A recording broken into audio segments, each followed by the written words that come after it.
morning, students, and welcome back to one more session of organizational behavior classes. So, in our yesterday's class, we discussed about what is organization, why is it needed, what do you mean by behavior, how does it impact uh, individual and organizational performance, what are the basic assumptions of organizational behavior. So, we'll continue our session today with the next concept of why organizational behavior study is needed. Okay, so organizational behavior, I told you, as it is the behavior of an individual in an organization which has an impact on the working, profit making, decision and long term goals of an organization. So we have to study organizational behavior because it gives a blueprint or a roadmap on how an organization will grow, will flourish, what needs or changes should be made in the management of human resource so that the decision making is clear, efficient work is done. You can use scientific tools to know individual performance, the problems arising like absenteeism, attrition. Now, absenteeism means frequently you are staying absent. Attrition means frequent job uh, hopping, means employees are frequently leaving the job. So, the organizational behavior uses scientific research to help and understand what is happening in an organization, why is it happening, and how can I mend that whatever is happening. So ultimate goal of an organization is to achieve the objective of why it has been established. It may be profit, it may be social welfare, it may be growth, wealth maximization, and so on. Organizational behavior also helps to influence organizational events. Means if you want increase the profit, then you need efficient and timely work. So by studying organizational behavior, the manager can come up with tactics so as it can change the pace of work and the efficiency of work. It helps managers to get things done better. Now, who is a manager? Manager is not a person who does the work by himself. A manager is a person who makes others to do the work, getting things done through others by delegation, by responsibility sharing. That is what a manager does. And how can he do that? By using behavior. So if you know the pulse of the other person, you will know how to get the things done. So normally we use a different tactics. So the normal tactics what entrepreneurs or bosses or managers use is the Chanakya tactics of Sam, Dam, Dand and Bhed. That means you are going to console them, you are going to make them understand that you have to work. Dam means you are telling that you will be paid better, your salary will be increased. Then Dand concept means if you don't do this or if you do this, you will be punished. Okay. Then fourth tactic is Bhed. Bhed means if you feel that as a manager there is the unity between the employees is increasing in a negative way, negative in the sense negative to the organization, he can use the tactics of divide and rule. Okay, so these four tools, that is Sam, Dam, Dand and Bhed, can be used by the manager to get things done from its subordinates and his colleagues. So organizational behavior will tell you how to use these tactics. Then it also maintains cordial industrial relations. Now whenever there is a problem of say inefficient work, late work, absenteeism, attrition. So when you go to the root cause of the problem, you can solve the problems of the employees. Why they are coming late? Maybe the transportation is a problem or they are having some personal issues.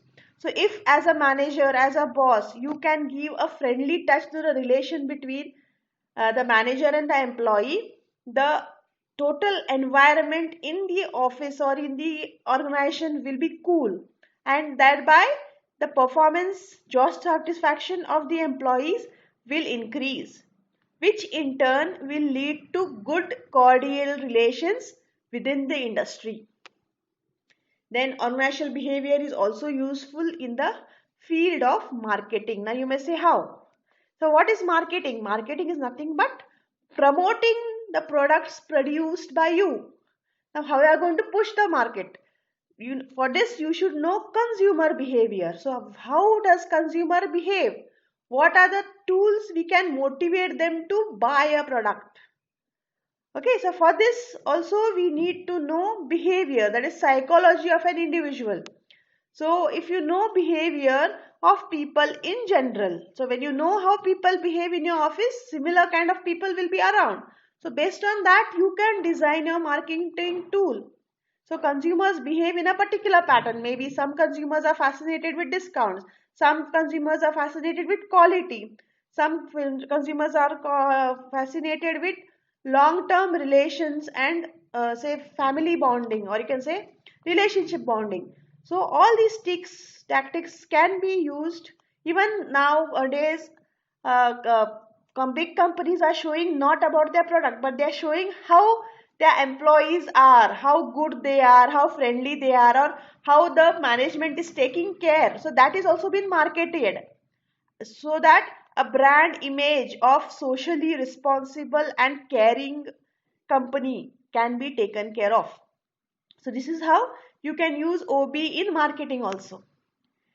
Then organizational behavior means HR. So HR is, if you are a person who can know, talk to people good, who can understand the pulse of other people, make things done without talking also, if you can feel the pinch in other person, so you can be a very good HR manager. So you can have a career in management if you are interested in organizational behavior, people's behavior.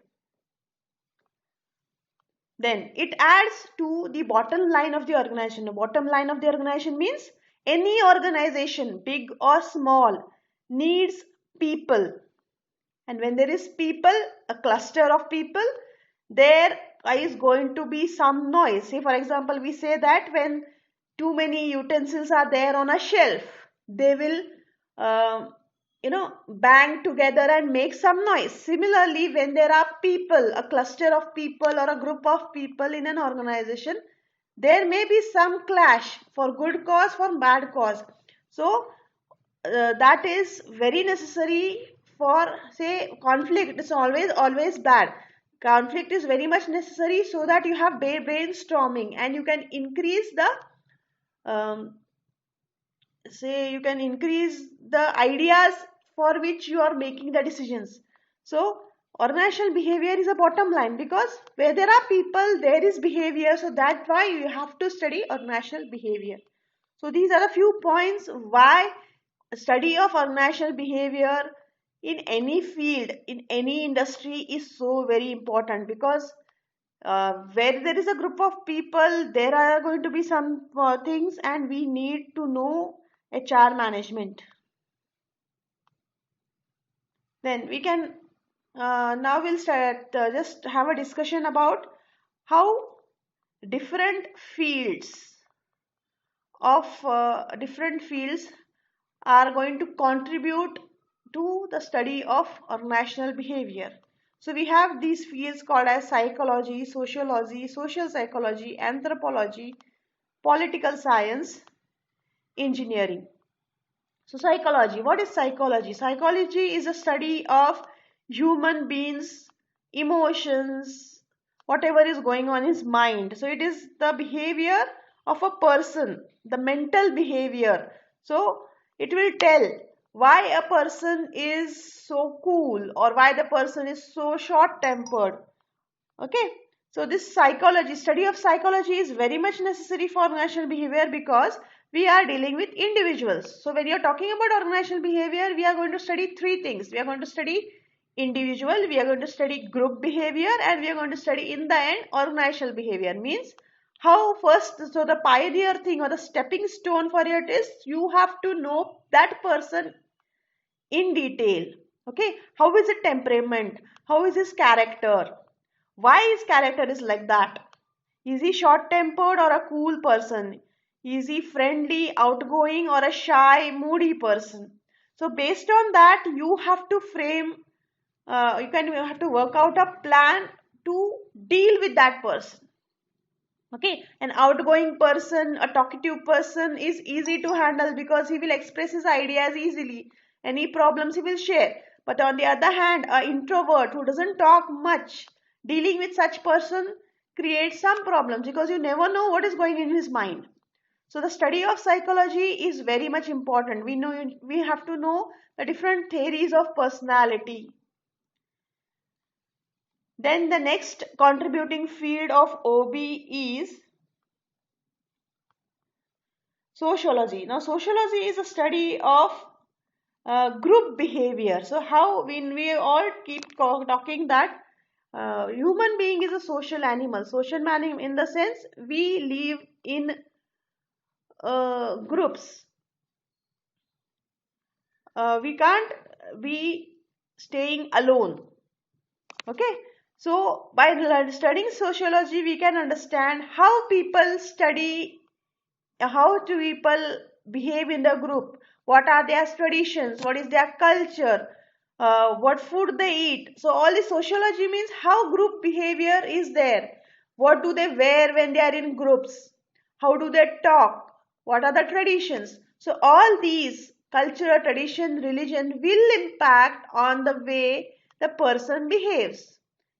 If the person is from an orthodox family, he behaves differently. If he is from a nucleus, you can say modern family, he behaves differently. So that will impact his behavior, his attitude towards work, his attitude towards his colleagues. So the study of sociology is very much important. Then the next thing here is social psychology. So this is a branch which is a combination of sociology and psychology, means individual behavior in group. How does it change? So say for example, when you are alone in your house, you may be a very good singer, but you don't like to sing outside. So you are a good bathroom singer. But when it comes to a group of people in an event, you are scared. Okay. So no doubt you may be a different person in when you are individual. So when you come in a group, the behavior may change for some people. So social psychology is all about how people behave in groups. Is their behavior different or they are same? Some people behave same everywhere. Some people have dual personalities. In a group they are different, as individuals they are totally different. Next is anthropology. Anthropology is a study of human races. Now anthropology means from which clan, from which region your forefathers were. Okay. So if you talk about India, whether you are an Aryan or you are a Dravidian. Okay. If you talk about the northeast people, that is Assam, that side. So that clan is different.